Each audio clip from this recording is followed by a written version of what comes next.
We are living in a time when patients are taking control of their own health. More and more people are turning away from mainstream medicine, seeking alternative solutions to optimize their bodies, heal chronic conditions, and extend their longevity. As part of this movement, we've seen an explosion in the use of peptides, supplements, and of course, hormones, powerful substances that have the potential to transform health in ways traditional medicine often ignores. But instead of embracing these advancements, the FDA has been actively working to ban and restrict access. We are in 2025 at the time of this recording, and women still don't have an FDA approved testosterone replacement, our most abundant hormone. Yet, of course, the men do. Just last year, the FDA banned 17 peptides, and now weight loss peptides are no longer available as of, I think, about 2 weeks ago at compounding pharmacies, forcing people to pay ridiculous prices for the pharmaceutical versions.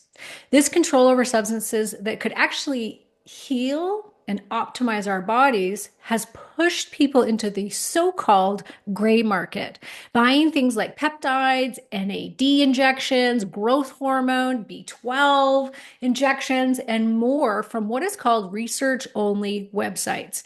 And let's be real, ladies, this is risky. These sources aren't regulated, yet consumers like myself are desperate for solutions that mainstream medicine refuses to provide.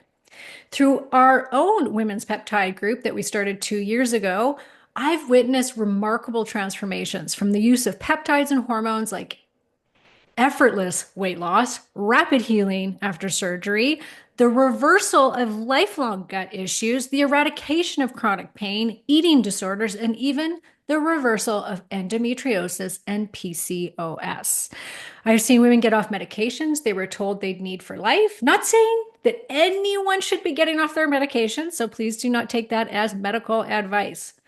This movement has led me to ask, what else is out there? What other substances are being demonized, restricted, or ignored that could be powerful tools for health and longevity? That's when I started exploring the controversial world of anabolic steroids and SARMs. Could these understood compounds have benefits beyond muscle building? Are we overlooking medications that could help us age stronger, maintain muscle mass, reverse lifelong gynecological issues like endometriosis, enhance recovery, and even improve our appearance without resorting to extreme surgical procedures? Today, we're going to pull back the curtain on this highly controversial topic. We're diving into steroids, SARMs, and peptides, what they do, their potential risks, and how they might be the missing link in midlife health and performance. And with me today is the guy to break it all down, Dylan Gemelli. Dylan is a leading expert in fitness, biohacking, and performance optimization. As the creator of the Dylan Gemelli podcast, he's interviewed top experts in health, fitness, and longevity.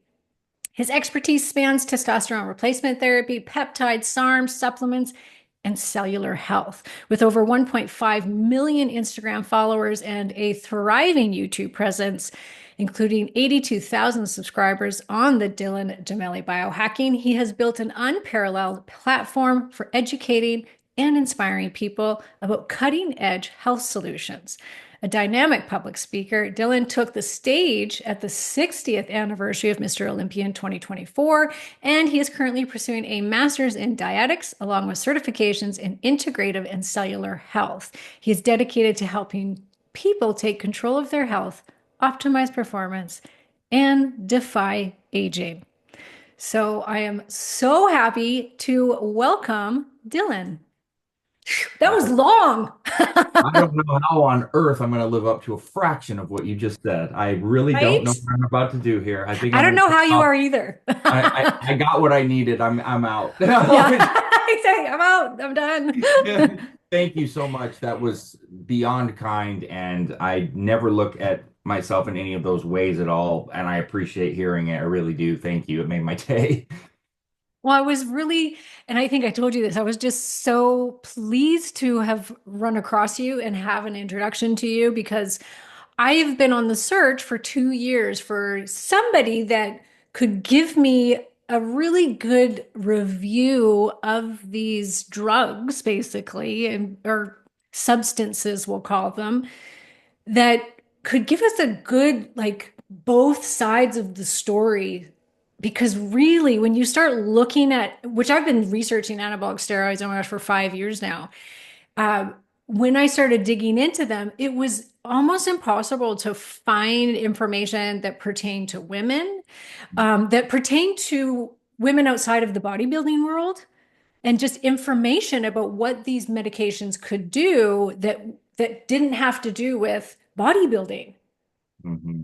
Definitely. So, Well, it's not prevalent and it's not easy to find. And then when you do find it, there's a lot of sifting you got to do between the bros and the people that are just trying to sell you things, and they have ulterior motives and they're just telling you whatever you want to hear, yes. really have no concept or care for that matter on what they're spewing out. They're actually just people that are regurgitating things that they hear often, not everybody, but often, and they really don't know what they're saying. And it's dangerous, it's scary. I've been on all sides of the spectrum and I've seen it all because I've been doing it for so long. So I can tell you the good and the really bad and the really, really ugly of all of it. How did you get into it? Like, were you doing these things and that's how you kind of got into them? Okay, so Because you are an what? in shape guy, Dylan. I Well, seen you with your shirt off. Well, not I, personally. Let's just yeah. let me clarify. I've seen photos of you. Thank you. Oh, I'm getting older and I just turned 43, so I'm doing my best to hold Oh, up. yeah, you're But doing great. thank you. Okay, so I'll tell you when the fascination started, not necessarily the study. And it's funny because I am a avid, and when I tell you avid, I mean avid sports fan. So during the baseball steroid era was when I really took notice or a hold or interest in studying steroids. Now, my favorite baseball player has always been Jose Canseco, who is like known for being the godfather of steroids in baseball. Oh, So I read all his books, and then I started to get a better sort of understanding. But I will be honest with you, at that time, there's barely any internet. There's not a lot of stuff that you could study on steroids, and a lot of the stuff that you could study was really just kind of a few bodybuilders that put out some information, not a lot of science. You can't really look up PubMed studies, and there's not bodybuilding forums where you can go talk to people and see what they're doing. You're kind of limited to the infamous guys at the gym, the infamous steroid users at the gym, or the stuff that you would hear media or people put out that I realize now was so far out of left field and wrong, and so many things that were said, perceived, thought. And then you got the guys lying about their use, which I can tell you, oh my gosh, now, yes. but now that I know what I know and the stuff that they'd say, I'm just like, dude, that is Yeah. so insanely ridiculous. But in fairness, let me say this, and I'm just going to throw a quick example and we'll move on. So a guy like Alex Rodriguez, um, people will bash him for all of his quote unquote steroid use, but what he was using was essentially primobolan. And to insinuate that primobolan was going to make him be some drastically better player or hit monstrous home runs, when it's, even though that's my favorite steroid, I'll be honest with you, it's not anything anybody's using to gain a bunch of size or tons of strength or anything. Mm. So my point in a lot of this was I think one of the main benefits that people got from usage was more along the lines of HGH for faster healing and better Mm. recovery. Now, steroids can help with the recovery, but steroids, I will argue, they're certainly not going to fix your hand-eye coordination when you're batting. Now, of course, they're going to give you more strength and aggression at times, but for one to insinuate that somebody's hitting 25 to 30 more home runs because of steroid use, I'm having a hard time with that. Uh, Interesting. so, but on that level, I can tell you guys like Barry Bonds, who I know a lot of people don't like, I love. For him to say that he didn't know what he was using, he thought it was a flax oil or something, is Oh, absolute and garbage, insanely yeah. ridiculous. Knowing what we know now, it would be better to just admit what you did because nobody really gives a shit now anyway, and we Right. know better. Okay, so that's where I got. interested in it. Now, I didn't do anything with that for many years. I got myself, I was a fashion model and an actor. Um, and I was a college athlete, so I've always trained a lot, worked out a lot. I got myself into trouble, had to start my life over from scratch at 30 years old. And during that time period, being humbled to where I was and figuring out what the hell I was going to do with my life, I began to research and study everything health and fitness related. And I mean, like, Hmm. I was up all hours of the night on bodybuilding forums learning. And that's when I came across like steroid forums and the interest in testosterone replacement therapy and things like that. It was more along the lines I'm looking at testosterone boosters, fell into this. So I fell into it. Because, sorry, Dylan, is this because you were feeling like your testosterone levels were going down, or you were something was going on physically, or you Nope. just purely I saw an ad for a testosterone okay, booster. Extremely, I was like, okay, what the hell is this? What okay. is it? And that's drove me right into bodybuilding forums. Then it was like pro hormones were legal. And for anybody that doesn't know, pro hormones are like designer steroids. Okay. There's steroids that you could sell legally that had a couple modifications to them. And what's funny is the modifications actually made them harsher than Than regular the actual steroids. hormone. Yeah, yeah. Oh, So a couple examples would be like Epistane, Helidrol, H-Drol, what I've else? never heard those. Superdrol, DMZ. Well, they're basically just steroids. Okay. They're designer steroids is all they But are. They these were available as with prescription. no, these were available at GNC. Okay. Okay. Yeah. Oh, wow. Until 2014. But that's how we'll get into SARMs. We'll tie that all together. So I got on these bodybuilding forums and quickly um the owners of one of the big supplement companies that was running all the bodybuilding forums saw me posting and was like, saw a couple of like mini clip videos that I made, right? And they were like, confronted me and said, we want you to start making YouTube videos discussing steroids and everything. Now, mind you, I had just got out of legal trouble. And I was like, okay, no, like, no, no, no, no, no. Go to the black market. I just learned my lesson. Well, I found out talking about them is fine. You're not selling them, you're not doing anything. And I talked to an attorney and everything was fine. So what I did was just I decided, look, I'm going to work for free for a little bit for these people. They paying me in supplements. They told me they were going to build me into like this massive YouTube person. They were going to, help me with like the SEO work to promote me, put me out in front of people, but I had to do all the recording, do all the content, all of that. And I said, okay, just send us the videos. We'll edit them. You be the talent. So quickly, like I said, nobody's really doing YouTube videos at the time on steroids. There was 10, 20 people maybe. So I mean, I'm telling you, before you knew it, I had 100, 200,000 subscribers like you couldn't believe.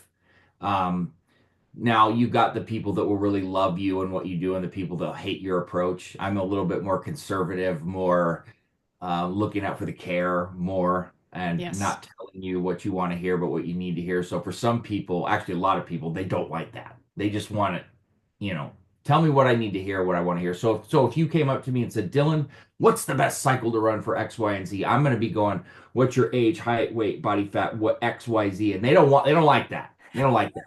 They just want to know something. But if you do that, you're putting people at severe risk.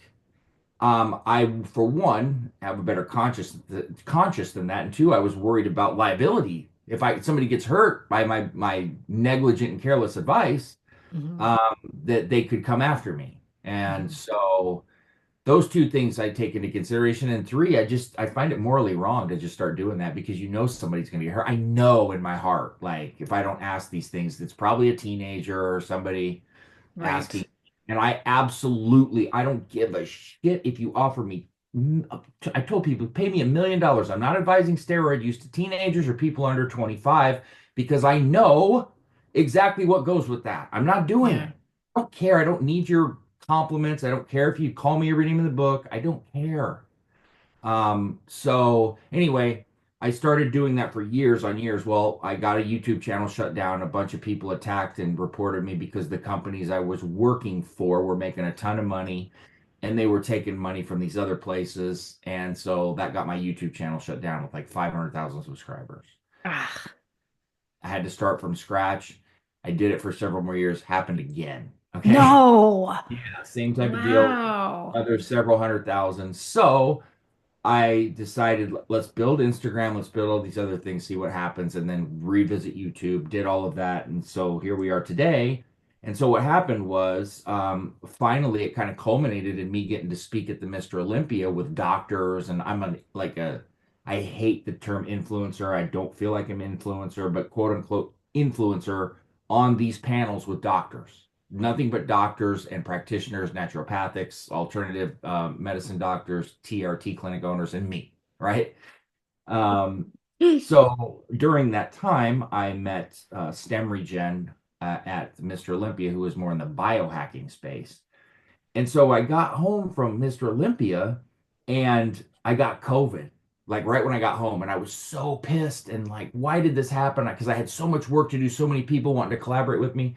I'm a very spiritual guy. So for people listening, if you don't like that, just turn your ears off for a minute. But what I did was instead of kind of like pouting, I just told God, you know what, I'm going to leave it to you and trust there's a reason for this. And what the reason was is I actually, instead of pouting and feeling sorry for myself, like I normally do, and trying to work out and work through it and do all the things you're not supposed to do. I just laid down and read. And what I found was I'm in the wrong space. And I was never comfortable with all the bros and everything because Right. I'm not that guy. You know what I mean? I'm an athlete. I love to train, but I'm not like a meathead type of bro guy. And I get along with them. I respect them, but I found my way with the biohacking. And in like now 5, 6 months, I mean, you see what I've done Oh, in yeah. a few months. I'm just getting started now because now I found what I'm supposed to do. And now I'm studying all types of biology, biomechanics, cellular health, integrative health, working with cardiologists, which I've been studying now the past 2 years in detail. You know, I'm in a very intense class after the podcast I'm in tonight. Like here, last chapter right here was baseline labs through a cellular lens. Before that was cellular processes for health and longevity. Before that was cellular function, mitochondrial repair. I'm working with timeline nutrition on urolithin A. Yeah, So, same. you know, And so, bridging these two worlds together, are you still seeing a place for the anabolics, the peptides, the SARMs? Are you that's the able to bring beauty. them together? Well, the beauty of this is biohacking and peptides like go hand in hand. Oh, So yeah. I started studying peptides in 2010 and I found SARMs and peptides and not a soul heard of them. So I've got a what 15-year up on most people. Now, granted, there are people far more educated on peptides than me, far more. But I've got a leg up in terms of how they work for bodybuilders, early use, how they've evolved.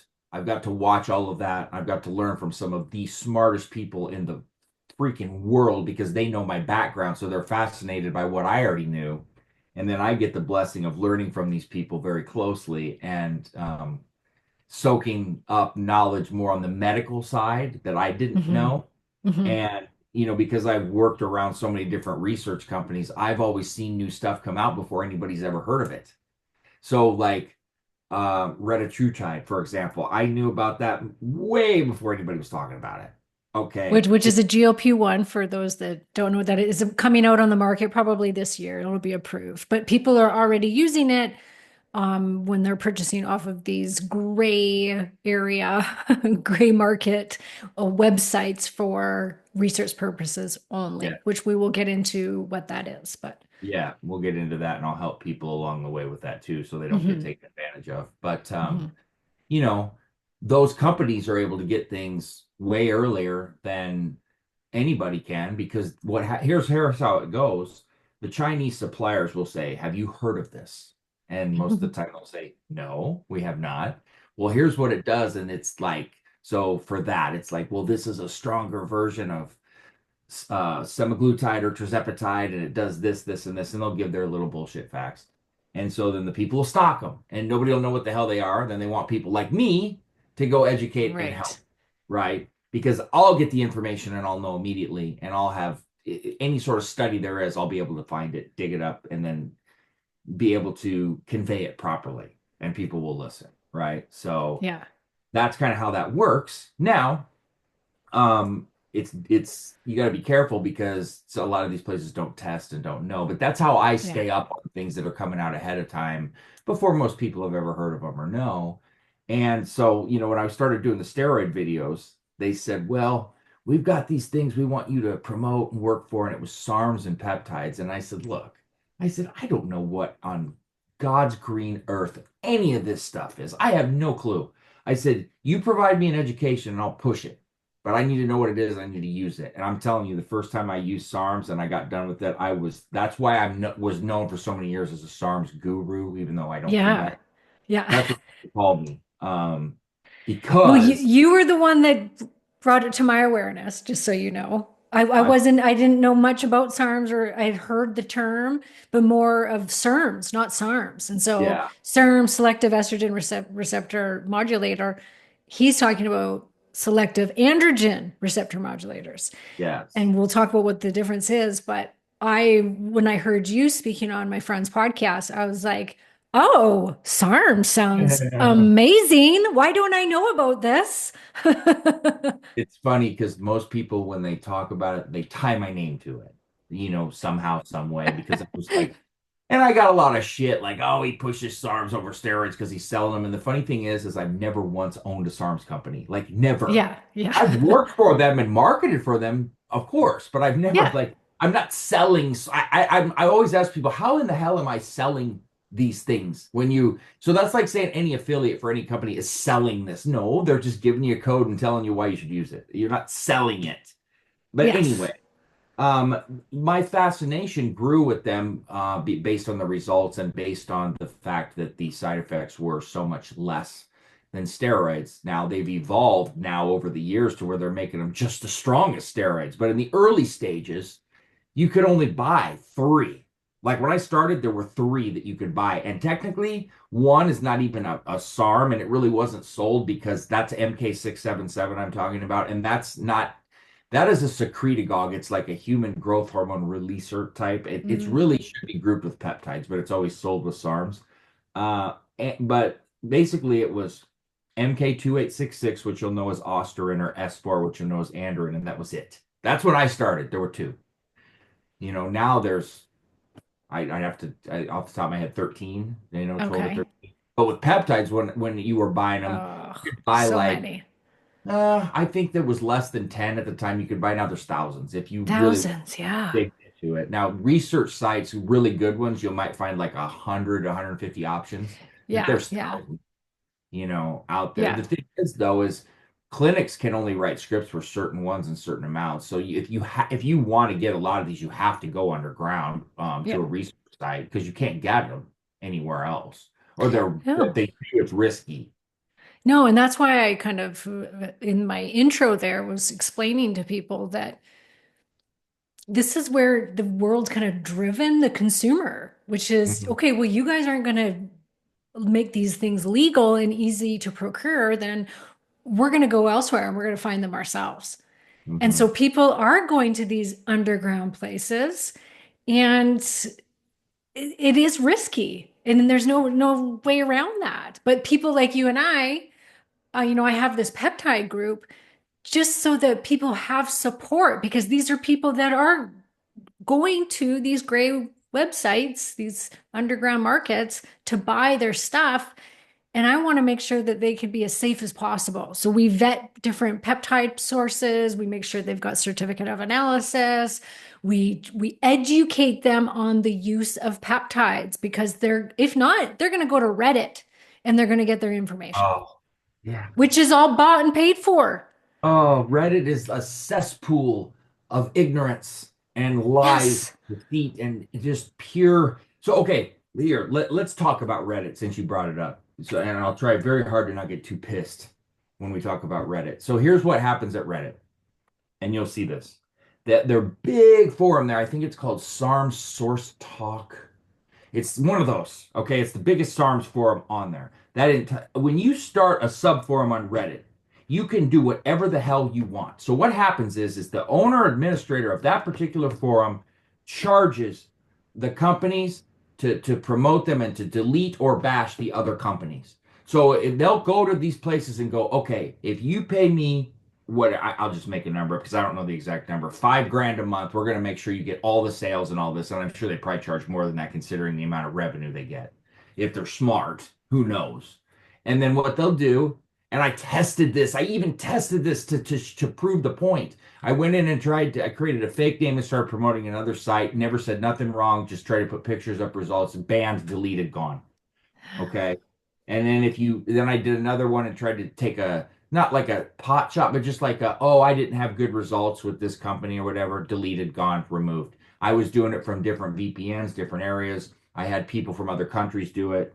That's just what it is. It's bought and paid for. There's no way around it. Do not ever go to Reddit for for anything. advice. Yeah, no, I don't. Anything. Don't even go there to look for a video game code because you're just all you're gonna get is people like talking shit to each other, bashing each other, taking shots at each other, and everybody just being a tough guy behind a keyboard. That's all Yes. you get. That is not the way to get information. It's a Although set. I did go there in my beginning days of researching anabolics because I wanted to find female users. Yeah. And it was I so hard to find information. And so I would follow these threads of different women talking about taking Anavar. And I'll explain that to my listeners, which is when I was in search of finding out information around chronic migraines that stemmed around the hormonal cycle. I had migraines for about 15 years, almost daily, and it was debilitating. And I tried everything under the sun to try and get rid of them. And in my research, I came across Dr. Bruce Lichten, and he's a doctor, I think, out of California, who was using anabolic steroids to treat women's issues like menstrual migraines, fibroids, ovarian cysts, like these gynecological issues. And I was like, oh, interesting. And he would have his patients come on the talk show. It was like a radio talk show. And they would tell their stories. And this woman was like, I don't have any, she was getting seizures. Another woman was getting migraines on a daily basis. All of these people, a woman that had chronic fibroids, so much like excruciating pain from endometriosis. And they were all cured, basically not cured, but their symptoms were eliminated by the use of anabolic steroids. So then I was like, well, this sounds like something that could be a solution that I'm willing to try. Because at that point, I was like dying. My life was like, I'm not a depressive person. I've never been suicidal, but I got to that point, Dylan, where I was like, I can't live like this. I don't think I would have taken my life, but at the same time, I was going, I can't, I can't live like this. This is no way to live. I'm in excruciating pain all the time. And so I talked to a doctor out of the States dealt with anabolic steroids. And I said, I want to trial an a steroid to see if it helps with my migraines. And so he put me on a very low dose of oxyandrolone, which we'll get into what that is. Mhm. It's a very mild kind of, then it was the women's steroid. I took a 6 milligram dose a day, and it probably reduced my migraines by about 80%, which is huge considering the other medications that were offered to me, like Topamax, which apparently you completely lose your ability to even talk. Like the side effects are absolutely horrific. So for me, I take this anabolic steroid. I start putting muscle on. I lose a few pounds. I feel really great. My sex drive goes up. I'm like, oh my gosh, like this is good for side effects. I'll take that. Plus, it helped with migraines. But after about 3 months, my blood work started changing and for the bad. And so I knew that it wasn't a sustainable option. So I actually came off of it. But in that time, I also saw that it helped reduce my sex hormone binding globulin. And, I was like, okay, well, this might be something that maybe I can kind of bring in and out of my life. And I ended up actually finding a migraine medication that worked, that was brand new on the market. And so I've been on that. So I haven't had to do the steroids except for lowering my SHBG. So, anyways, that's my story of why I jumped into it and started going down this rabbit hole of wait a second, like these can be used and utilized, and they're a lot better of an option than some of the options that we have out there currently for Mhm. women's issues.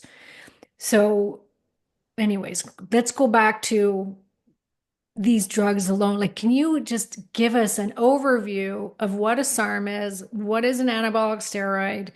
Why were they created in the first place? Because it wasn't to get bodybuilders jacked.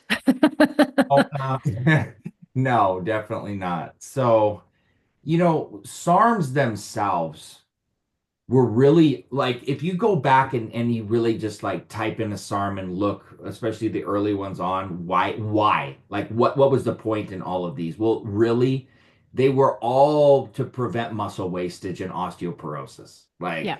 So let's talk about, Which, like, from like 1967, I read. That's when they first well, came out, some of them. studies you're gonna find are gonna go back into the 90s mainly. But yeah, that's when they started to look into it and start to develop, yes, these options. Because they've gone through the years, they've put in people on Anavar's one, like we were talking about, but then like Anadrol and things that were really, really harsh that worked, but then caused way too many side effects. So okay, let's just talk about a SARM in general. They're kind of known right now for their performance enhancing abilities, and they're similar to steroids, but they're basically they're engineered a lot differently. They offer targeted effects that minimize the side effects. So these, what like I said, when they created these, they were made to address diseases like things that caused muscle degeneration. So think AIDS patients, think cancer patients, think osteoporosis. And it's a far safer alternative to steroids, but now it's gotten kind of out of hand, which I'll get into. They basically, in a nutshell, what makes them different is they kind of, so you hear the word selective. Mhm. Okay. So that's what makes them different because they're different than steroids on how they bind, right? So they're going to the androgen receptor and they're very, very, very selective. So let's just make this very simple terms. So for a man, it's a lot easier on the prostate, for example. Okay. Because So steroids aren't. right. This is why they have, when they bind selectively to androgen receptors in muscle and bones, then this gives fewer side effects compared to steroids. So that's why bodybuilders especially are drawn to them. Okay. Um, well, some, I guess.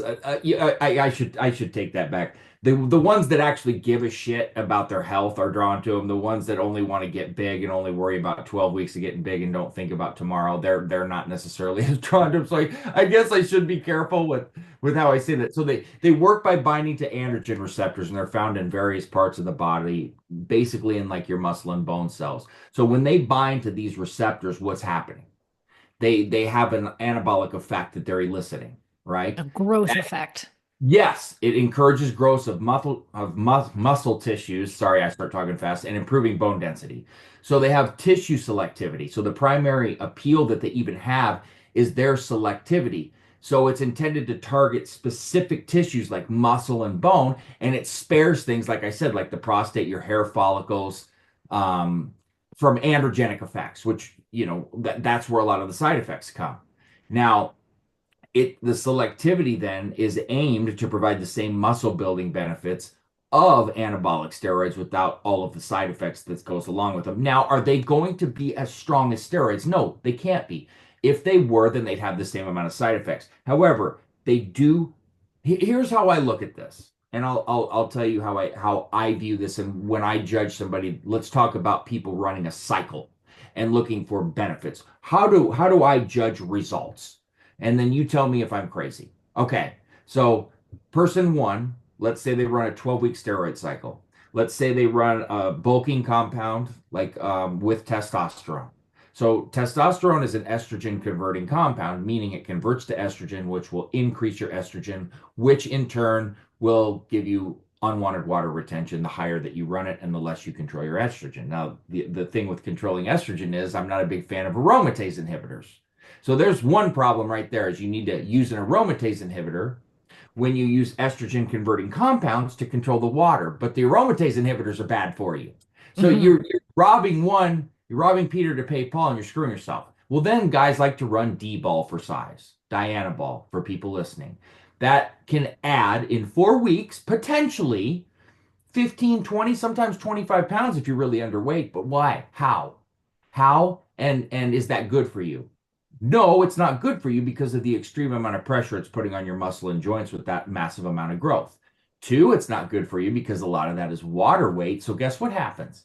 You're going to gain a lot, but you're not going to hold a lot. So you're going to yo-yo up and down. You're going to add stress and strain to your body. You're going to put so much pressure on your body, and then it's going to run right out. So you're going to stretch out and then come back down. So think of like inflammation in, inflammation out. You're going to suppress your testosterone levels. You're going to increase your estrogen levels. So you're going to yo-yo up and down.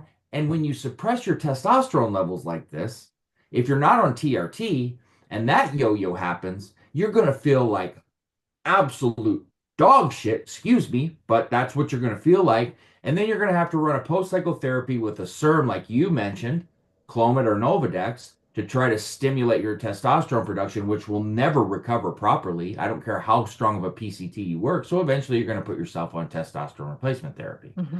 So let's say, Karen, that we gain 20, let's say 20 pounds on cycle.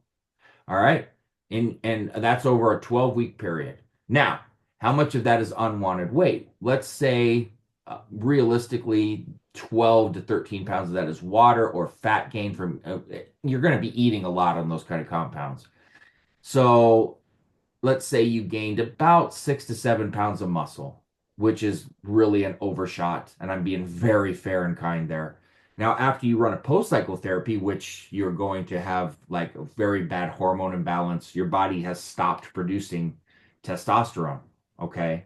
It's forgot because it's had exogenous testosterone. So what happens is you got these massive amounts of testosterone that are being put into your body. Well, that's what testosterone suppression is. Your numbers will go sky high, but then your body forgets how to produce it on its own, right? So Yep. then what happens? It stops. That's why Yep. you have to take a PCT. Well, that takes time. So during that time while you're recovering, that muscle, you can't hold it. Go down, down, down. Well, let's say you have a dog shit recovery, which a lot of people do because those PCTs aren't going to do it. A lot of people misuse them. By the end, it's all said and done. You've elevated estrogen. You've suppressed and screwed up your natural testosterone production. You've ran an oral steroid like D-bol, which has hurt your liver, your kidneys, your cholesterol, your blood pressure. Okay. You've probably had acne or some kind of other issue with testosterone. You've probably had some aggression. Who knows what kind of shit you've talked to people or aggravated or whatever else has happened. You've had all of this for what potentially in the end? You're 7 pounds of muscle. no, you did Not not keep even. 7,000 Okay. muscle. Chances are high. If you're blessed, you kept 2 to 3 of that. If you're blessed, most people end up not only without gaining any by the time they're said and done, but actually, when you add in the side effects, they have only went backwards. Right now, if you're on TRT, that's a little different. But let's say you're not, and let's say you're like in your earlier or even mid 20s, and you don't want to be on TRT. You already exacerbated this. You've already set yourself up for failure, and you will be on TRT. What did you gain from all of this aside from having 6 to 8 weeks of probable glory of saying you got big and probably not feeling great with all the side effects you had going on? So that's the breakdown there. So if your Mhm. main concern is, oh, I looked good for 6 to 8 weeks and got some compliments and da da da da da, and that's what you care about, okay, great, bravo, good job. For me, that is not worth any of it, none of it. No.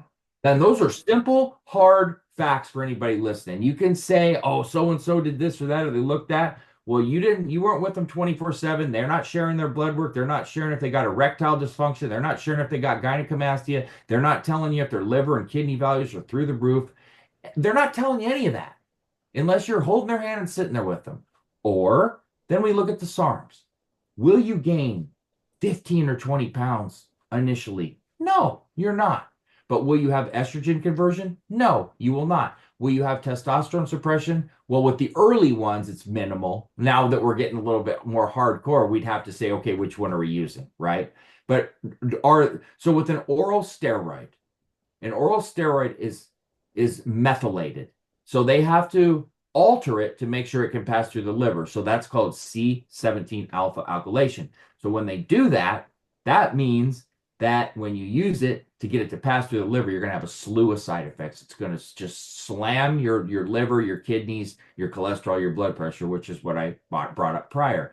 SARMs, they're not methylated. Now, I have seen blood Oh, work on certain ones. YK11 does have some methylation, but it's not C17. I have seen some liver values that have increased on very harsh ones and even some of the smaller ones, but to a minor extent. Generally, kidney values on people that eat a lot of protein or work out a lot are always going to be a little bit higher. That's normal, especially because they're in an mTOR state more than the normal everyday person. But a post-cycle therapy on SARMs is not going to necessarily put you on TRT unless you run like S23 or something really harsh. And by the time you're all said and done, keepability, you may only gain what 5, 6, 7 pounds on a certain cycle, but chances of keeping 3 to 4 pounds of that are very strong, very strong. And you didn't yo-yo up and down. You didn't have all these side effects. You didn't have all these problems. So you tell me, am I nuts when I say that starch could possibly be more effective? Oh, you're just selling this and you're trying to say they're strong. Did I in anywhere in this conversation did I tell you SARMs were stronger than steroids? Did I say that no, one time to you no, ever? opposite. Never. Did I tell you what you maybe didn't want to hear in the fact that when it's all said and done, what will happen? So could you argue instead of being a politician about it, could you argue that looking at strictly facts that the SARM actually is stronger because you keep more in the end and you don't go through as much? You could say that, yes. Or could you just say it's more effective? Well, I say they're more effective because you can keep more. I don't claim them to be stronger. I say they're more effective because they are if you go by that breakdown. So there you have it. Okay, so between the three, we've got to, let's say testosterone, we've got an anabolic steroid, and then we have a SARMs. They're all three working on androgen receptors. Mhm. How do they differentiate between the three? So, if I get this right, SARMs is going to be very selective as to what receptors it targets. And it typically is targeting muscle and bone. Yes. Okay, so we have these androgen receptors, everybody, all over the place. Testosterone, it is more androgenic than Yes. steroids or SARMs, which is Yes. always very confusing to me because it feels like the steroid should be the most androgenic, but it's more anabolic, which is growth promoting muscle, like muscle growth more so than testosterone. But testosterone is going to hit on more androgen receptors and it's not going to be selective. Hence, why women, when we go on testosterone replacement, we almost see across the board, unfortunately, at some point where they start to lose their head hair a little bit, maybe, and if they're put on too much, a lot. They will get whiskers on their face, they get greasy skin. And this is because we have receptors, androgen receptors, in our hair follicles, in our sebaceous glands in the face, right? In this that can cause acne. Am I getting this right, Yeah. No, Dylan? you are. Yeah. Okay, I just want to Let- break it down so that because you have to assume here that my audience has never even heard of any of these things. yeah. So te all steroids are derived from testosterone. Testosterone is a Okay. steroid. Um, Yes. so just remember that everything is based off of testosterone, which has an anabolic Okay. androgenic ratio of like 100 to 100. It is the standard. It is the steroid. Now, your body as a man and a woman, that's obviously the male dominant hormone, but women still need it, as your audience does know, because I'm sure you've discussed that Yes. with them. Yeah. And just like a man needs estrogen, but at a small, lesser extent. Now, when we start getting into hormone optimization, which is kind of what I specialize in terms of managing people's hormones in their panels, okay? Hmm. When we start to look at that, that's where you bring in, it's one thing to use testosterone medically, like it's exogenous testosterone regardless, and it's still technically AKA a steroid, but when you're just using it for medical purpose, you're not on a steroid cycle.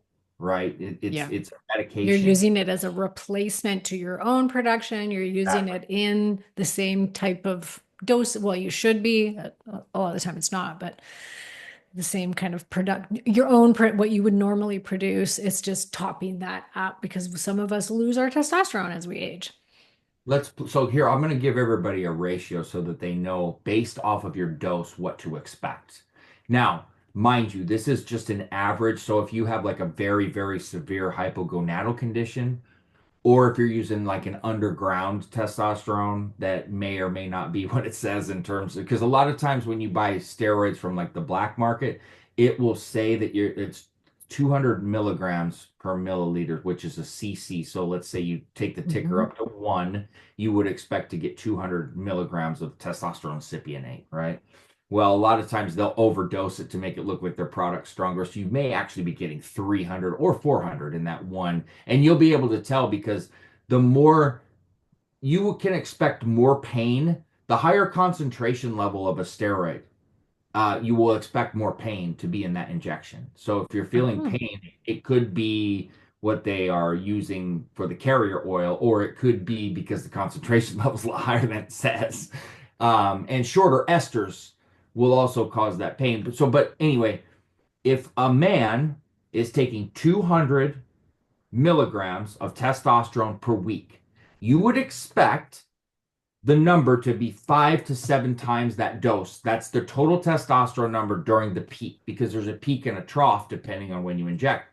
So most you're going to see closer to 700 unless there's a condition or you're not fasted or some kind of. We're just going to take all those factors out and say normal. So if I'm taking 200 milligrams a week, I can expect my levels to be about 1400, which is too high. It's not necessary. So a lot of these clinics that go right these tell these people, oh, you can run 300 milligrams a week. You're basically running a mini steroid cycle because when Mm. you don't want your levels too high either. It's detrimental to your health. Having Yeah. steroid levels too high, that defeats the purpose. That's why a lot of times you only need as a man. I mean, think about it. If I'm dosing 100 milligrams a week, I should be have my levels about 700. That's a very, very, very healthy level, like really Yes. strong. I'm Yeah. very happy at 750, right Yes. around Most men there, are. Yeah. you know. So when you've got a woman on testosterone, if a woman was taking 100 milligrams a week, she would be at 5 to 700, way too much, Yeah. right? Way too much. So that's just so people are listening. If you get some sort of funny idea that you want to go do this on your own, understand what to expect by the dose that you're taking, I guess is my point. I'm just trying to be protective of the people, so you understand, hey, she's, why are my levels so high? Well, that's one of the factors why you're taking too much. I'm happy to hear that little equation because I didn't know that. And we were working with this one clinic and their standard of dosing was always 20 milligrams for women a week. And it was just androgenizing these women all like across the board. They were losing their hair and we had women who were literally growing the clitoris. Like they couldn't sit down because their clitoris Oh, had actually engorged. And it was like, I had women whose voices were cracking. terrible. And it's Yeah. like, this is too much. So Mm-mm. now we tend to be on like the 5 to 10 milligram a week. And we see that working pretty good to get the free testosterone within range, but in that upper third of the range. I mean, like I said, unless it's a very severe condition, that should be plenty. I It mean, it should, really yeah. if you got real quality and we're just going to say that everything lines up properly, I mean, that's what I would generally recommend and then monitor from there and just go, you got a condition, or well, that might be a little much. You're metabolizing pretty well here, because some people don't metabolize well either. I can't tell. I'm very, very, very data driven, and I'm very, very specific with each individual, and that's how I do my diet, my everything is Yes, very same. individualized. But I will always state general facts so people have at least. You always want a baseline to things, and then you Yeah, go, okay, well. Some people don't handle carbohydrates well. Some people don't, you know what I mean? exactly. And then you tweak it to Yeah. individualize it per person, but there can be this kind of blanket, okay, Yeah. this is where we see the masses doing pretty good with, but then there's Yeah. going to be variation to that. But why wouldn't, so let me ask you, why wouldn't then, like, I know it's not natural, and we always want to try and be natural and be close to Mother Nature.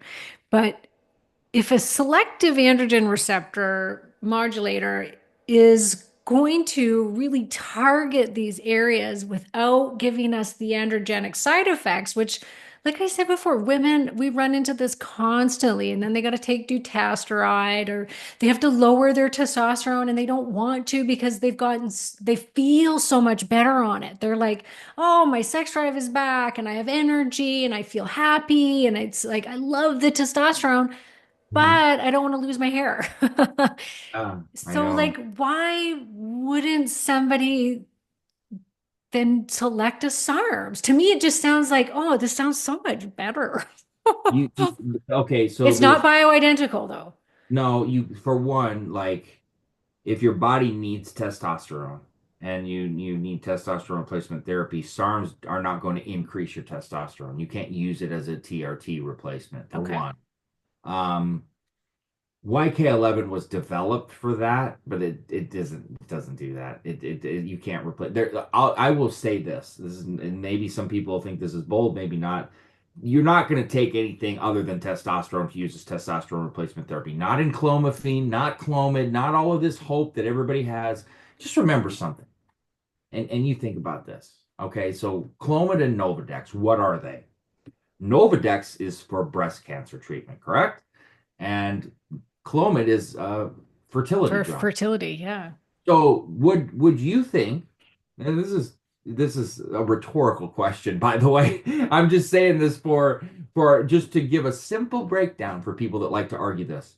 Does it sound wise to you to take a breast cancer treatment medication and or a fertility medication for the rest of your life to attempt to fix your testosterone levels? Does rhetorical? No, it is not smart. No, No, no. and those are things that you really.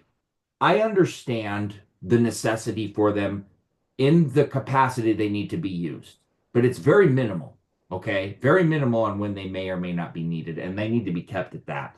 I understand the argument for a man that needs a fertility help where bits Yes. and pieces of it is useful.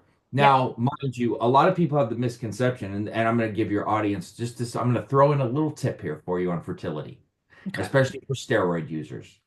You will go to a doctor or a fertility clinic and they will tell you all you need is HCG while you're on TRT, or we'll put you on HCG and Clomid, and you're gonna have a kid. And it's like, no, you're not. I mean, could you? Yes. Is that the key? No. Would those two be involved? Yes. What's the key? The key is HMG.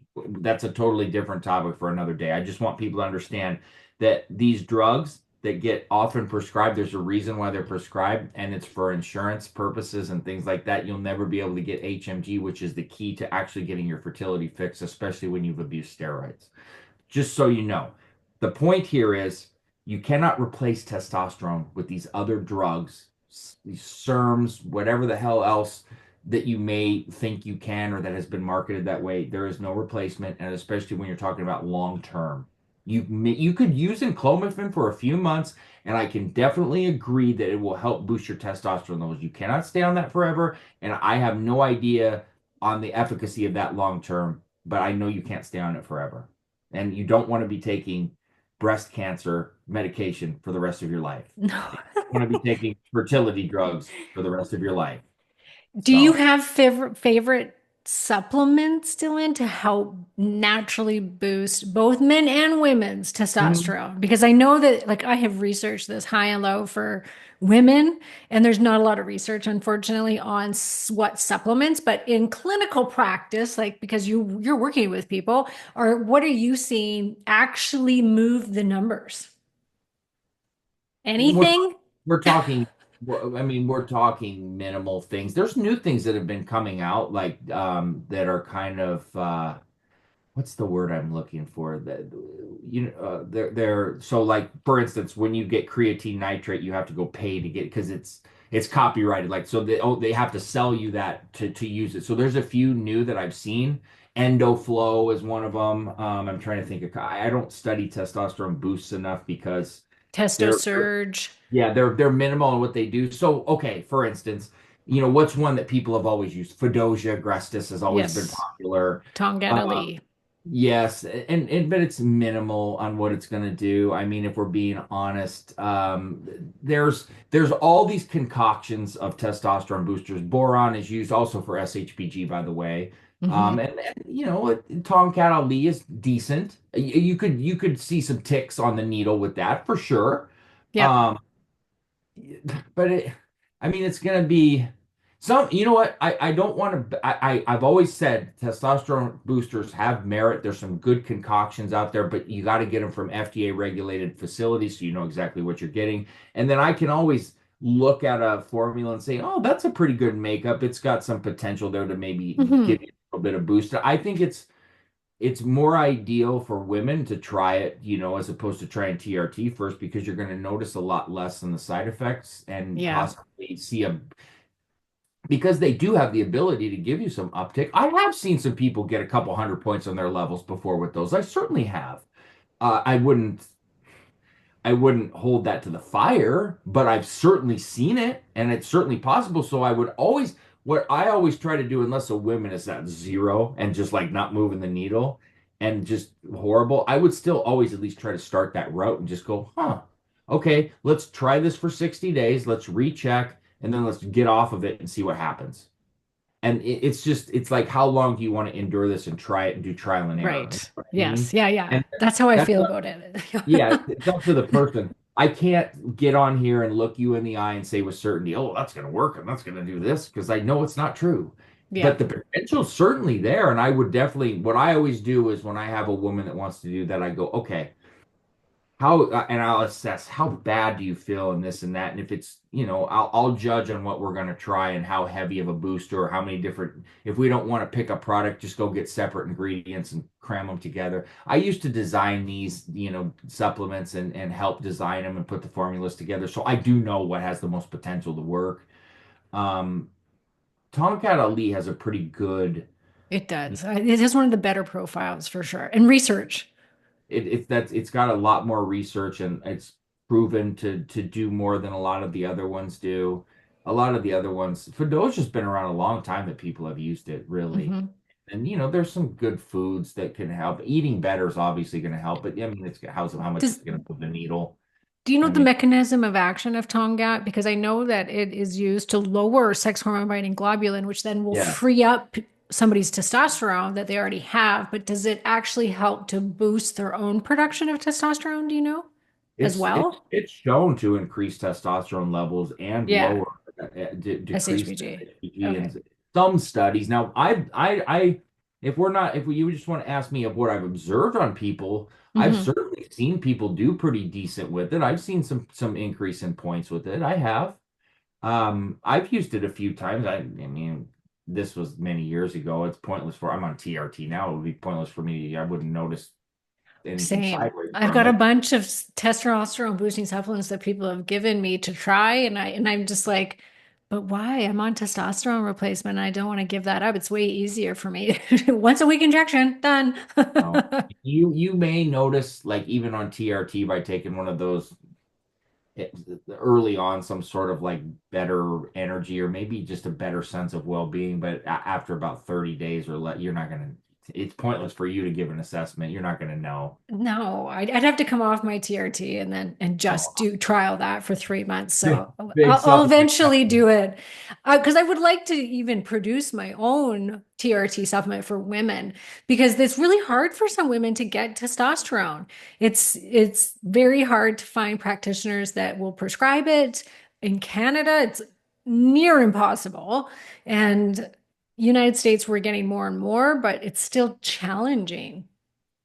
Yeah, I mean, look, we could always make a good one for a woman. It would for me, it would be a hell of a lot easier if you sat me down and said, Dylan, design me a supplement line for women, especially one that helps with muscle building and testosterone boosting, because a woman's going to notice it so much more than a man. So Right. I would now I wouldn't have had the first idea or thought of that 12 years ago, but if you were asking me now what I would want to do, I would immediately say, let's make a women's line, a Yeah. women's like bodybuilding line or Yeah. health line, and I would be much more. like desirable to want to do that than anything to do with men that'll just complain and claim everything's a fraud. Like that's the last thing I want. Just understand this. When you see those ridiculous GNC commercials where they put Frank Thomas and Doug Flutie and everybody on there and act like it's going to change your life and save your life, that is the biggest crock of shit that I've ever seen in my life. So there Okay. you go. Okay. Those So are some. why would a woman want to take a SARM then? Why are women Yeah. taking them that are not in the bodybuilding world? Like I want to clarify that because let's be honest, women at midlife or just women in general, we are doing so much to ourselves to keep a youthful look, to have a good body. I mean, women are doing extreme things from having implants, like poisonous implants put into their body. We're getting Botox injected, botulism, the most, which I do myself. I'm not judging anybody here. But here we are injecting all of this stuff. We're doing all this stuff to our body. We're putting filler in. We're doing this. We're doing that. And it's like, I feel like SARMs could kind of be part of that and not be as harmful, maybe. So let's look at it a couple ways here. Okay. Because you asked me why would a woman that's like not into bodybuilding do it. So if I had to make a decision, and mind you, I have coached a ton of women on SARMs because every woman that's ever come to me wanting to run steroids, I try my damnedest to not get them to ever use a steroid. Okay. You know how I feel, and I'll just tell your audience how protective I am of women. I'm a very big mama's boy. I'm very close with my wife, my daughter, my cat. They're all women. All the closest people in my life are women, and I'm super protective of women just by nature. I can't help it. And I know I've observed and seen enough virilization issues and people, if you don't know what virilization is, it's the female deepening of the voice. I've seen so many male attributes that have come out from females using it and unwanted side effects. And women just don't handle them like men. That is just a scientific fact. It's totally different in their bodies. It's already not Yeah. good for men at Yeah. all. And it's way worse on women. Okay, so that's out of the way. So I'm more conservative in what I'm saying. So there's women that get pissed off at me when I don't want them to use Deca and Tren and things that are just Those are insane. like crazy anabolic steroids. Yeah. If you held my feet to the fire and you said, Dylan, you gotta pick three steroids, whatever. Anavar would be the first. That would be most acceptable for a woman. Then it Also would be known as oxandrolone. yes, and And then it it would can be prescribed in the right, United States. and That's it the would one that I took. yes, and that is the most. And when I say this, understand, because I say it's the most mild steroid, does not mean it's mild in general. It just means that compared to. No. Okay, so then it would be between Primobolan and Winstrol. Those would be the three. I still don't like it. I still don't recommend it, but if I had to. So if you said, Dylan, why would someone run SARMs? I would say at this point, I would look at peptides before anything if you want to go Okay. to an enhancement level. Like Um, muscle enhancement and body yeah, physique. Okay. yes. Because they're far more natural. Your body produces a lot more of them, and they're a lot more safer and Yeah. more. They're more bioidentical. Yes, we're just talking about amino acids here and Yeah. forming peptide bonds when they come together. I mean, that's the easiest way I can describe a peptide. You don't even have to get all sciencey with it. Yeah. But the options that we have and the ability to, so you know how GLP-1s are so popular now, and people are, oh, they're dangerous, and oh, this, and oh, Yeah, they're that. not. They only are if you use them wrong. They Yeah. only are if you misuse them and you dose them too high and you don't know how to eat and you just totally just go off the rails. I could go take 20 Tylenol. Well, I shouldn't use that. Tylenol is bad for you in general. I could go take uh, 1,000,000 milligrams of vitamin D3 or whatever. Yeah, it's not good.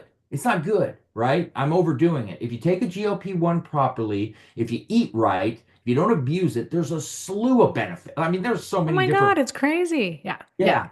If you misuse it, you rely on it, you starve yourself, and you do all of these crazy things that people don't know what they're doing. Yeah, then I agree with the people that don't like it. Mhm. Anyway, we got Agreed. options on peptides that are just safer. Like my favorite peptide is tesamorelin. Um, Which is a there's growth hormone secretagogue it's or it's GHRP, so growth releasing hormone peptide. okay. The secretagogue is MK677, which is Which one is CJC ivamorelin? yeah, that's same growth hormone releasing peptide, GHR. Okay. Those are GHRPs. Um, so those are awesome because you're not actually taking HGH, you know, Yeah. no side effects, but they're helping to release growth hormone. And but tesamorelin, I love tesamorelin because it's so good at targeting body fat and dropping body fat, but you can still preserve and actually gain lean muscle on it. Like to a really, it's a really strong fat burner, but it also spares muscle. You know, you're not with the GLP-1, you're not like using something that spares muscle. You got to really eat and really try hard and really Oh, dig in on you the do. protein and everything and all Yeah. that. With tesamorelin, on the other hand, it's very pricey though. You know, it's like more of a rich. So then we'll go, okay, well, what's a better option than that? Well, I would like you brought up.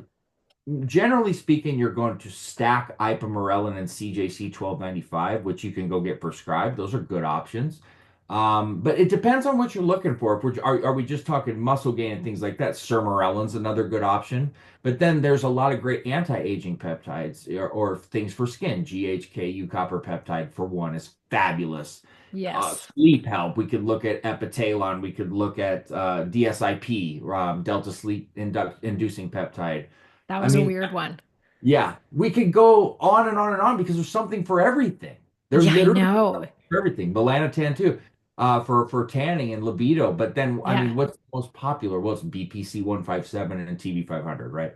Yeah. Everybody thinks they know about that or wants to talk about it like they know something, right? Yeah. Yeah. Every I've every tried majority of these. Everything that you're saying, I've tried, and I yeah. get water retentive from almost all of them, Okay, so okay, including BPC, which I think is very strange. if that's happening, then a couple things to look at. One is your sodium potassium ratio. Okay. So a lot of people don't realize how much sodium they take in, and a lot of people don't realize how little potassium they're taking in. You are essentially supposed to not really, and I'm more a fan of a sodium than I ever have been in the past, the more I've actually understood it. But when you're having water retention, you should not exceed 2,300 milligrams of sodium a day, and your potassium should be on the upper end of 4,700 milligrams a day. 3,500 to 4,700 milligrams, generally speaking, but you want to be closer to 47 if you're having water issues. Then you would want to make sure that you are not eating around your dosing time, and it depends on which one you're using, but I would do a 30-minute to 1 hour with no carbs at least and fasted completely. Carbs, I would look at cutting about 2 hours in between. That's generally what people will do if they're having water retention issues. And then time of day, when are you taking them, can play a role for some people. It's just stuff I've observed. I don't even Hmm. honestly know the rhyme or reason on that. I know that the timing on HGH production and release is better to take at night or first thing in the morning. But for the water retention aspect, I've just noticed some people on their dosing schedules, I'll pick up on something maybe, and then I'll change it and it works, and that's person to person specific. But sodium potassium ratio is always the first thing that I look at when there's a water retention issue. And you know what?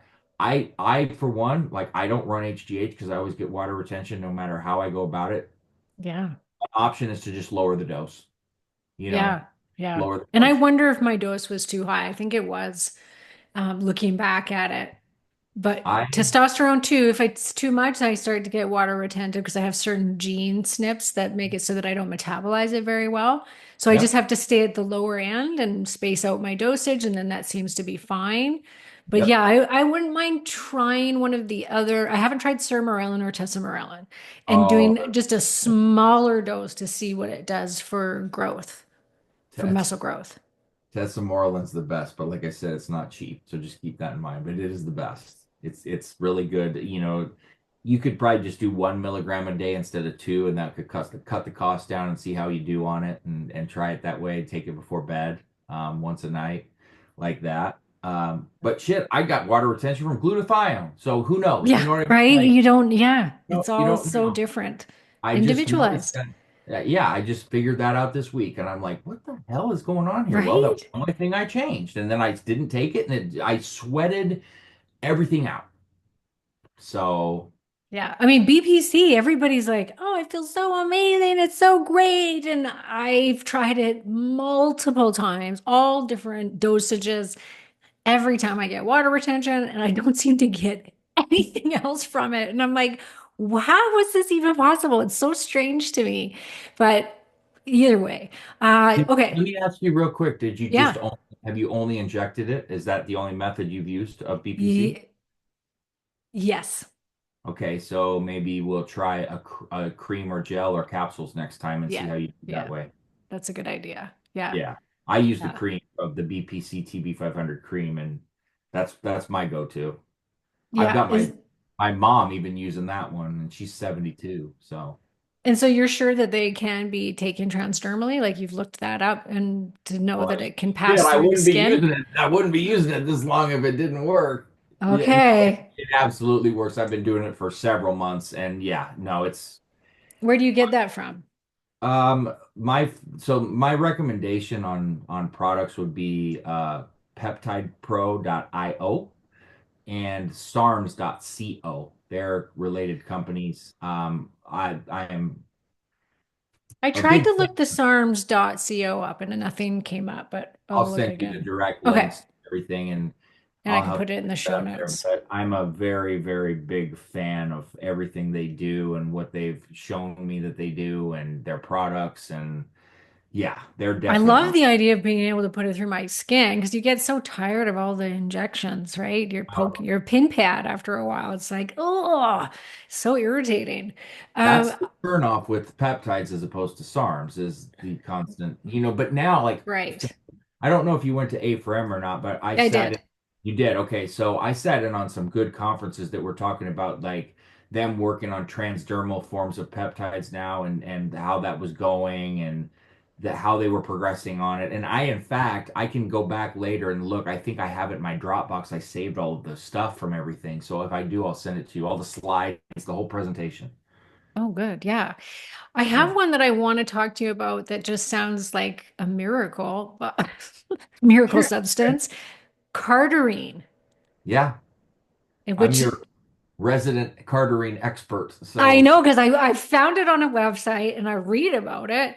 And so I'm just gonna, oh, Men's Health says SARMs are similar to steroids, but they are not one and the same. Both work by binding to, oh no, that wasn't, oh, this is just about SARMs. No, the Cardarine was so that was Men's Health talking about like why aren't we using SARMs? And it's just like because it's not legal, like because ah, right, it's yeah. not approved yet, which is really stupid, is what they were saying. But no, the Cardarine on that same website was saying that it's not a SARMs, even though it gets classified as one, and it's so great for endurance and fat loss.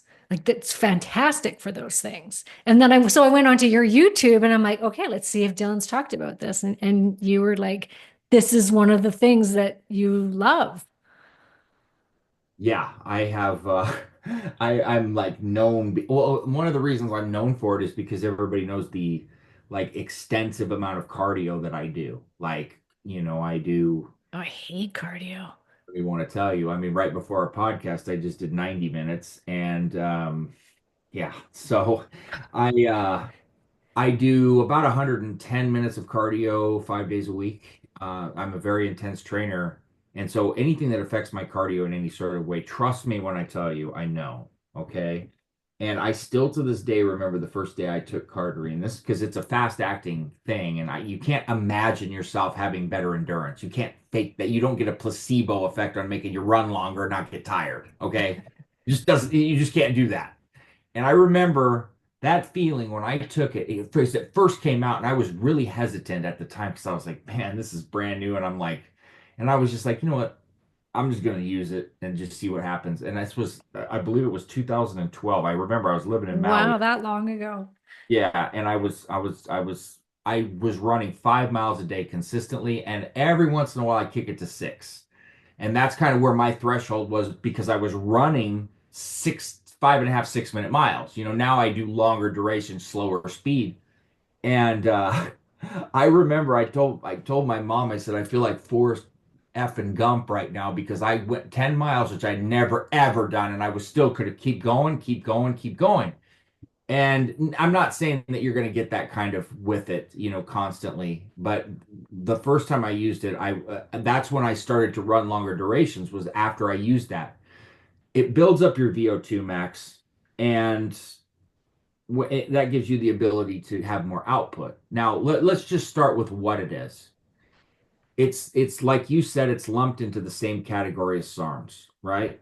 Mhm. But it doesn't have any effect on your androgen receptor at all. So it's not really a SARM. It's what's called a PPAR, and that is let me think of how I say this, I'm writing. perioximum proliferator activated receptor delta agonist. Nobody really ever says that. We just call it PPAR modulator. It's a tongue twister for me to say all that shit.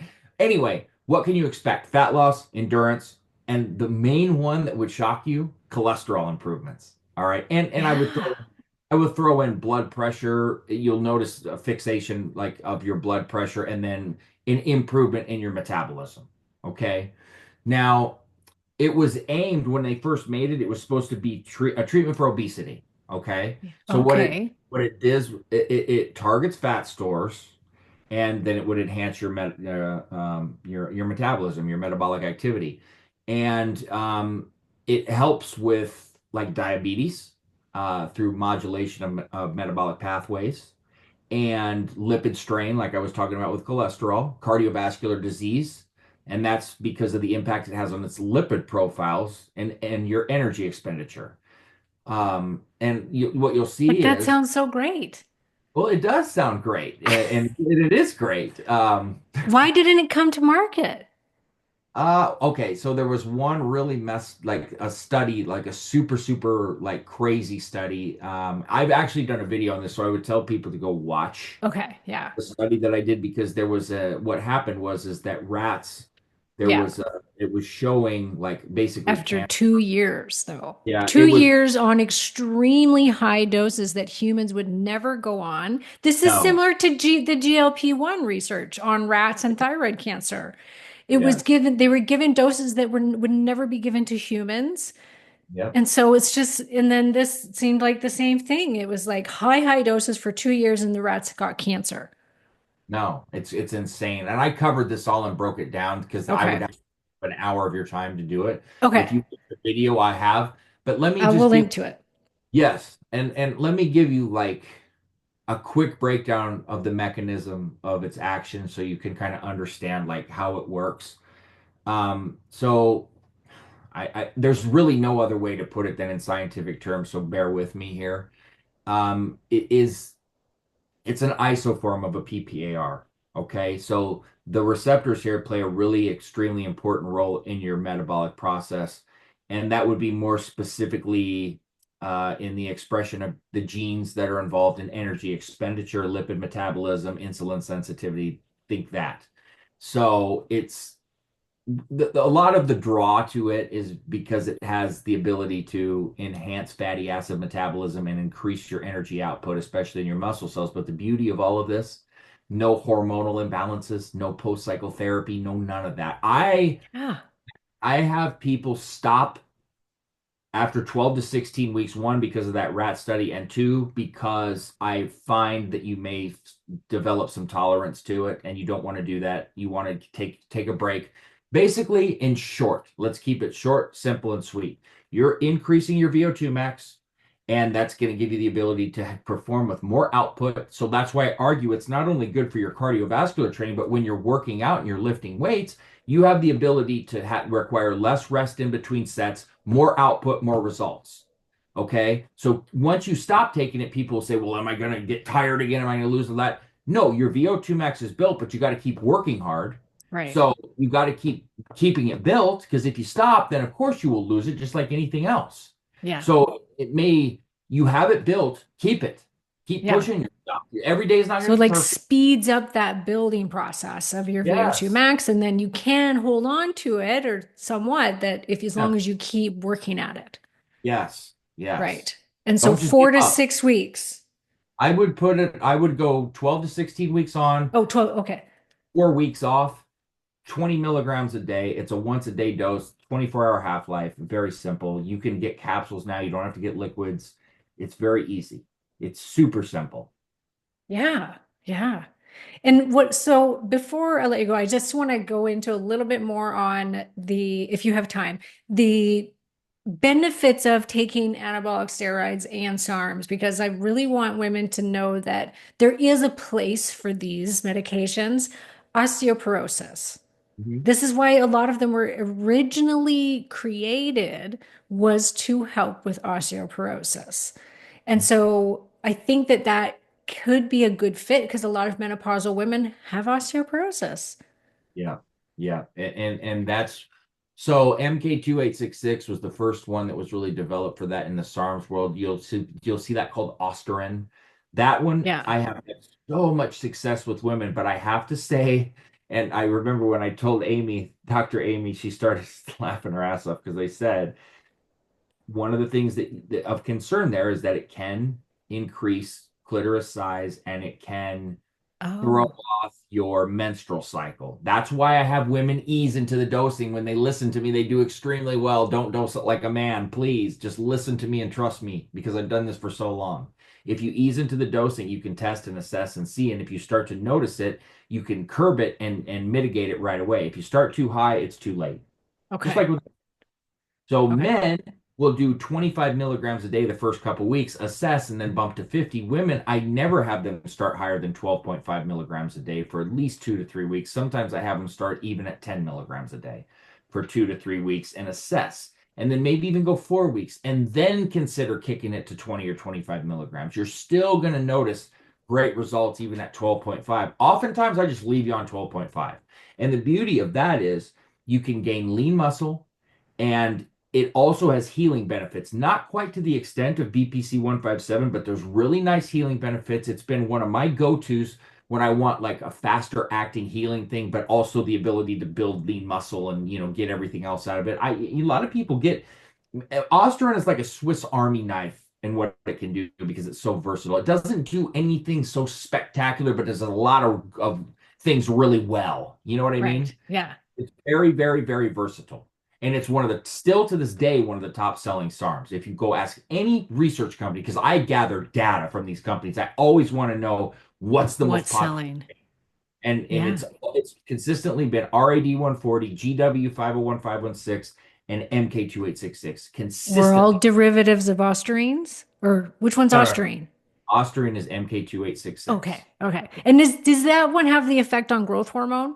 No, no, No. that is MK 677. Okay. I'm not That going to is, remember any of this. yeah, all the numbers and the names and I know it's even like peptides, right? what's funny, Karen, is like you will go and look and see some of these trade names next to some of the SARMs, right? You'll see like GW 501, 516 Cardarine, SR 9009 Stenabolic. Well, some of these newer ones, I actually created some names and they stuck and people just started using them. Nice. I like literally did that for rankings and stuff on articles and things I was doing, and people just kept using them and just Huh. kept them. So I've created some of these names myself that Now, people what the SARMs, will they help to lower sex hormone binding globulin? I wouldn't really depend on any of those for that. Okay. Honestly, no. Now I was going to bring that up because I know we talked about that, and I was going to just talk about some natural ways to do that for people to look at too through Yeah. different kinds of foods and supplements. Just to touch on that, Yes, please, because we have a huge problem with high elevated SHBG in our patients. Sometimes it's for no reason. We can't figure out why. Other people, it's because they're on thyroid medication, which raises sex hormone binding globulin, which binds up testosterone and binds up estrogen. And it's really irritating. And so we have used at sometimes, if we can't get it down, through supplementation, we will use a very small dose of oxandrolone, like 5 milligrams 3 times a week. So it's like super minimal. I actually got that from Dr. Peter Attia, like that protocol. But I know that you have better solutions than that. So please yes. share. So okay, first of all, is Anavar good at lowering SHBG? Yes, Yes. 100%. Yeah. Are there other steroids that are good at it? Yes, absolutely. You're going to look at your DHT, dihydrotestosterone derivatives. That would be your Primable and your Winstrol, your Anavar. These all have those capabilities of lowering SHBG. Um, Even testosterone has mild Very effects. mild.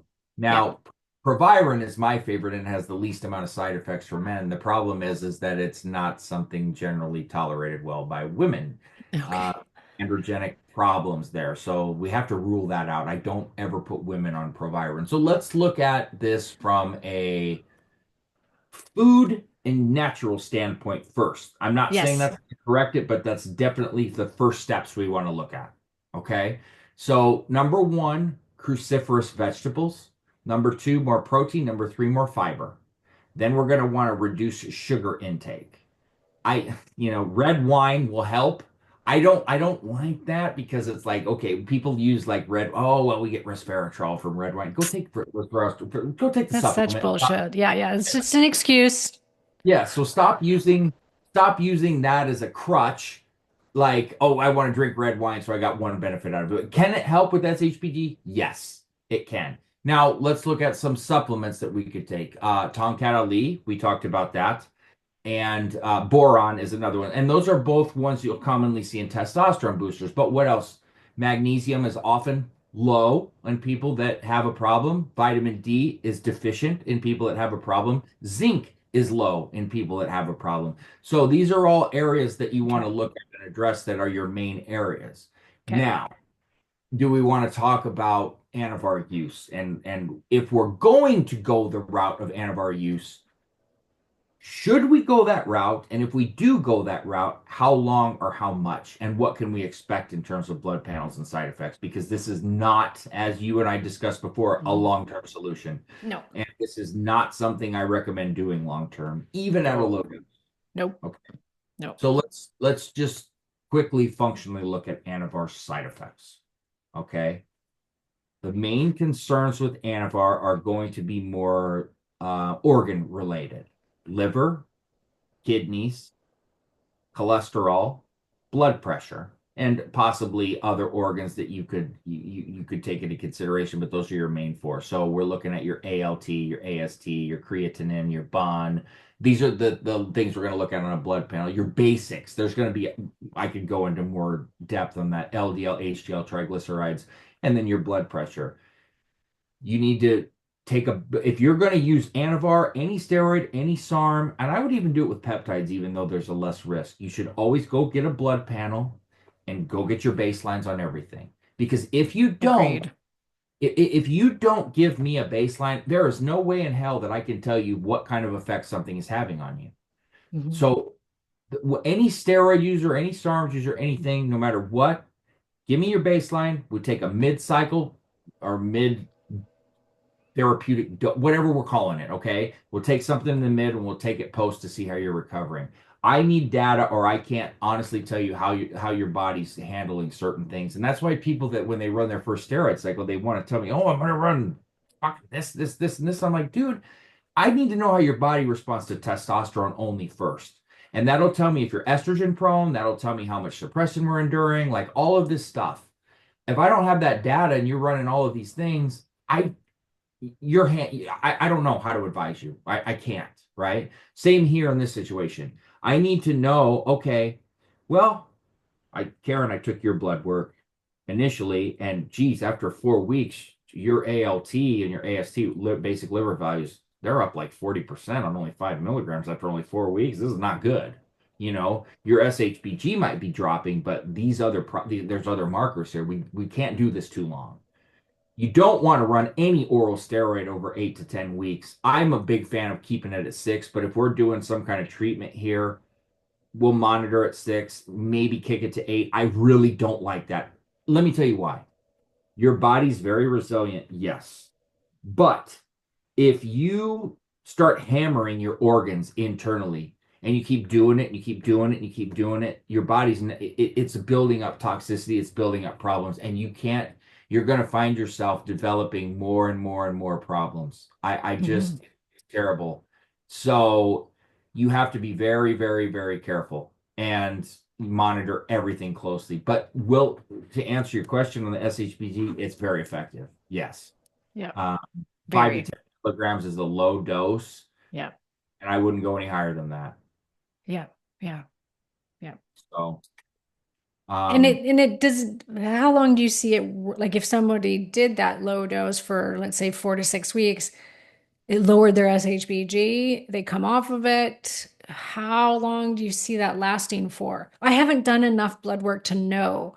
Mine did last, I think, for a while, but then it started, then last time I tested, it was back up again.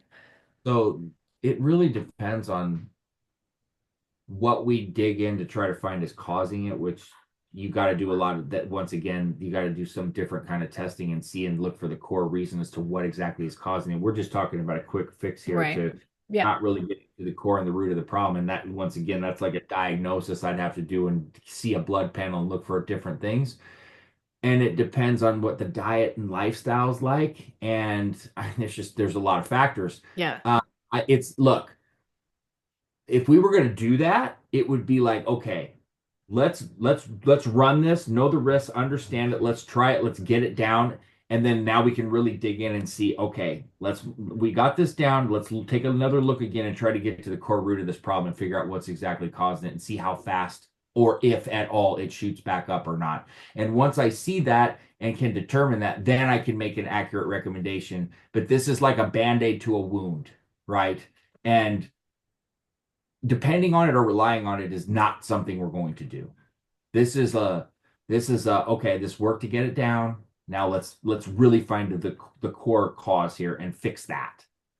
Um But this is what just if it's thyroid medication, like me? That's why mine's up, is because I take T3 thyroid then medication. we need to call Dr. Amy Horniman and ask her what the answer. She says Anavar. And she And needs to she actually she has an SHBG fixer yeah. supplement, which I recommend to all of my ladies on thyroid medication or who have a high SHBG. Sometimes it works, sometimes it doesn't, but it's always the first go-to because that's the safest option. And if it doesn't touch it and it's still really high, then we will consider a low microdose of the Anavar. How is your intake on all the things that I listed? Are you watching those and measuring those and Yes. okay. Yes. Yeah. And when I was on oxandrolone the first time, that's why I stopped, was my LDL went up, my HDL dropped below range, my RBC went up. And so I was getting all the markers that were starting to show like, oh, my body doesn't like this anymore. And that's why I say it's a band-aid because you can't keep doing it over and over and No, over. You just no. can't. And then so maybe try the boron, maybe try the Tomcat Ali, maybe try some of these too and see if that helps. And then if that's not helping and it's the thyroid medication, there has to be some other thing we can look at to counteract that. Yeah, And there's always a way to go about it, but you have to be careful that you're not developing or causing other bigger issues because there can be longer term issues with longer term anavar use or any anabolic steroid absolutely. for that I matter. wonder if using transdermal thyroid, because it's the swallowing of the first hepatic pass of the liver Yeah. that's increasing the SHBG. So if you used, I've heard of this. I've heard that you can do thyroid transdermal, Mhm. but I don't know how well it gets into the system. I'd be interested to find that out to see if that could maybe be an option. But I'm going to talk to Dr. Amy about that. Yeah, yeah. And I'm See going to what talk she to you thinks. about telling everybody to use freaking antibiotics. No, I'm just kidding.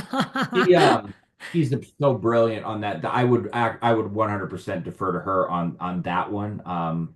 Yeah, She's who I would go to, to yeah, ask. yeah. So All right. we all have people that we go to for help. So she's the one Oh, I, absolutely. Her and I yeah. go back and forth constantly about Oh stuff. yeah. So, I yeah, get she's the trained one up. that we were both like, let's create something. She was the one that we wanted to do the supplement to help increase testosterone in women because we both see it being such a problem. And Oh, so we we're can trying to come together and create something that is a winning combination to help women boost their testosterone without being on let me testosterone. know. If that was a collaboration between the three of us, I think that would do quite well. Yes, I would be yes, definitely, Dylan. I would Yes, be I would glad to love put my to. name on that for sure if it's for women. Yeah. Yeah. Yeah, Yeah. awesome. Okay, well, I will quit. I'm taking up enough of your time. I can sit here and just keep picking your brain, but I really appreciate it. I love that you've shed light on this topic and really brought some good little tips on what we should be doing, maybe what we definitely should not be doing when it comes I'm to these things. happy to help. Yeah, I love it. All right. Well, everybody, everything's going to be in the show notes as where you can find Dylan. I would definitely check out his Instagram, his YouTube. There's tons of YouTubes, and he's come out with a podcast now, so you can take everything he's got on the go. So, thank you very much for coming on the show. Thank you for having me. It was a pleasure.